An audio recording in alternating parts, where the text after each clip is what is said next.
SC కులాల వర్గీకరణ ముసాయిదా బిల్లును తెలంగాణ మంత్రివర్గం ఆమోదించింది. స్థానిక సంస్థల్లో, విద్యారంగంలో, ప్రభుత్వ ఉద్యోగాల్లో బీసీ రిజర్వేషన్లను 42% పెంచే మరో ముసాయిదా బిల్లు కూడా ఆమోదం తెలిపింది. ముఖ్యమంత్రి రేవంత్ రెడ్డి అధ్యక్షతన సచివాలయంలో సుదీర్ఘంగా భేటీ అయిన మంత్రిమండలి పలు కీలక నిర్ణయాలు తీసుకుంది. కేబినెట్ భేటీ అనంతరం ఎమ్మెల్సీ ఎన్నికల్లో కాంగ్రెస్ ఓటమిపై సీఎం మంత్రులతో సమీక్షించారు.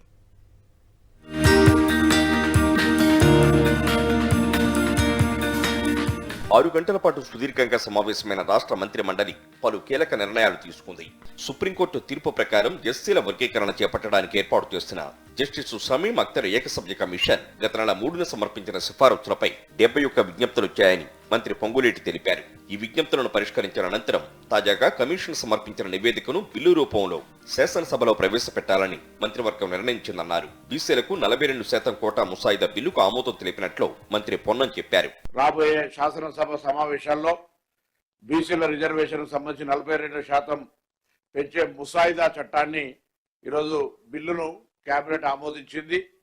ఈ సందర్భంలో స్థానిక సంస్థలకు 42%తో పాటుగా విద్యా సంస్థలు, ప్రభుత్వ ఉద్యోగుల్లో కూడా 42% ఇవ్వాలనేటువంటి 2 వేర్వేరు తీర్మానాలను ప్రవేశపెట్టడంతో పాటుగా రాష్ట్రాన్ని 3 సెక్టార్లుగా విభజించాలని మంత్రివర్గం నిర్ణయం తీసుకుంది. ఔటర్ రింగ్ రోడ్ లోపలి ప్రాంతాన్ని కోర్ అర్బన్ ఏరియాగా, అక్కడి నుంచి RRR రోడ్డుకు ఆవుల 2 కిలోమీటర్ల బఫర్ జోన్ వరకు ఫ్యూచర్ సిటీగా, మిగిలిన ప్రాంతాలన్నీ రూరల్ తెలంగాణగా విభజించాలని నిర్ణయించారు.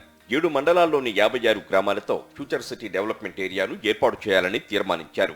నాగార్జున సాగర్, శ్రీశైలం హైవేల మధ్య ఉన్న 30 కిలోమీటర్ల విస్తీర్ణంలో ఫ్యూచర్ సిటీని అభివృద్ధి చేయనున్నారు. హెచ్ఎండిఏ పరిధిని రీజనల్ రింగ్ రోడ్డు 2 కిలోమీటర్ల బఫర్ జోన్ వరకు పొడిగించనున్నారు. 1 కోటి మంది మహిళలను కోటీశ్వరులను చేయాలనే లక్ష్యంతో ఇందిరా మహిళా శక్తి మిషన్ కింద రూపొందించిన పాలసీ 2025ను కేబినెట్ ఆమోదించింది. గత కాంగ్రెస్ ప్రభుత్వాలు మహిళల ఆర్థిక అభివృద్ధికి అందించిన సహకారాన్ని మళ్లీ కొత్త పాలసీలతో పునరుద్ధరించాలని నిర్ణయించారు. మహిళా స్వయం సహాయక సంఘాలు ఒకే గొడుగు కింద ఉండాలనే ఉద్దేశంతో గ్రామీణ పేదరిక నిర్మూలన సంస్థ, పట్టణ పేదరిక నిర్మూలన సంస్థలను ఒకే సంస్థగా విలీనం చేయనున్నారు. తిరుమల తిరుపతి దేవస్థానం బోర్డు తరహాలో యాదగిరిగుట్ట లక్ష్మీ నరసింహస్వామి బోర్డు ఏర్పాటు చేయాలని మంత్రివర్గం నిర్ణయించింది. అదేవిధంగా తెలంగాణ పర్యాటక పాలసీని ఆమోదించారు. ఈ ప్రభుత్వానికి తెలంగాణకి కూడా ఒక టూరిస్ట్ పాలసీ ఉండాలి అని కేబినెట్ లో చాలా వివరంగా, విపులంగా 2025 నుంచి 2030 వరకు టూరిస్ట్ పాలసీని ఈ రోజు కేబినెట్ ఆమోదించడం జరిగింది. మేలో జరగనున్న మిస్ వరల్డ్ 2025 పోటీలకు హైదరాబాద్ ఆతిథ్యం ఇవ్వాలని మంత్రివర్గం నిర్ణయించింది.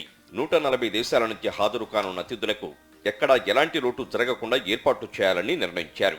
లోక్సభ నియోజకవర్గాల పునర్విభజనలో దక్షిణాది రాష్ట్రాలకు అన్యాయం చేసి ఉత్తరాదికి ప్రయోజనం కల్పించడానికి కేంద్రం దురుద్దేశంతో వ్యవహరిస్తోందనే అంశంపై మంత్రివర్గం చర్చించినట్లు పొంగులేటి తెలిపారు. కేంద్రంతో కొట్లాడి ఉత్తరాది రాష్ట్రాలకు సమానంగా సీట్లు తెచ్చుకోవడానికి త్వరలో హైదరాబాద్లో అఖిలపక్షం సమావేశం నిర్వహించాలని నిర్ణయించామన్నారు.